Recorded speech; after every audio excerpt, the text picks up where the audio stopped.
The Zelda drama right now is absolutely crazy. I'm going to give a quick breakdown. So the Zelda movie is a go, and they've cast two main characters. So Benjamin Ainsworth, he's 16 right now, known for Haunting on Bly Manor, which I was actually a big fan of Haunting on Bly Manor and Haunting on Hilltop. I thought they were both really good. He's going to be in it. Princess Zelda has been cast by Bo Bragason. I might have pronounced it wrong. She's 21. I don't really recognize anything she's in. And Ganondorf has not been cast yet.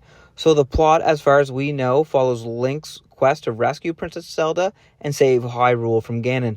Pretty straightforward. They want to keep it like the games. I don't know if it's going to mirror like Ocarina of Time or it's going to be its own adventure. I think they want to cast them young, and this is my theory again, because let's say they do kind of mirror Ocarina of Time.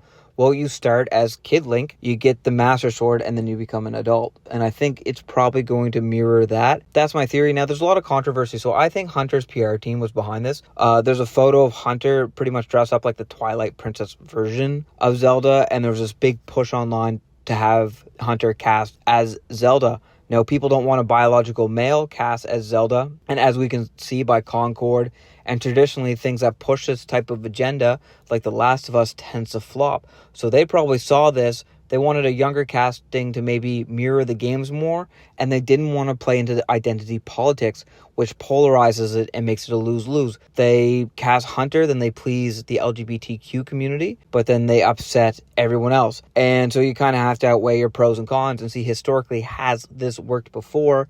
And it hasn't. So this makes a lot of sense. I can't think of any Nintendo themes that ever revolve around LGBTQ. A lot of them are kid-friendly games, or at least their big mascots tend to be kid-friendly, other than like Conker from the N64, that I can think of for mascots off the top of my head that are kid-friendly. So I could see not wanting these type of politics in their movie. It completely makes sense, especially from like traditional Japanese company. Now, you might be thinking it is transphobic, and I don't think it is. So you're not going to cast, let's say, Peter Dinklage to play a Shaq documentary, just like you're not going to cast Shaq to play the imp in Game of Thrones. It just doesn't make sense. I think there's going to be lots of roles for Hunter in the future.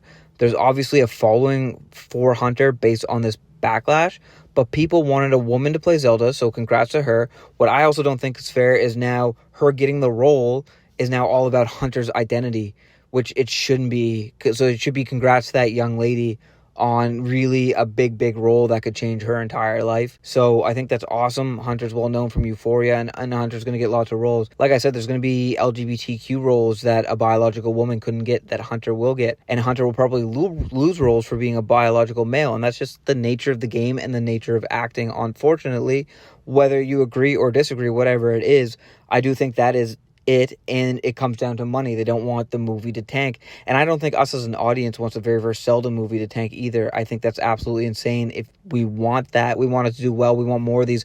Mario movie did well. Now there's going to be a Donkey Kong movie. I would like to see, the Ocarina of Time kind of fleshed out, and then maybe a prequel of Majora's Mask, and go from there, or even their own stories. I don't know, but this could be a long-running franchise, especially if they start them young and kind of have it as kids, and then they can mature into the adult role. Anyways, that's all I got to say about that. See you guys.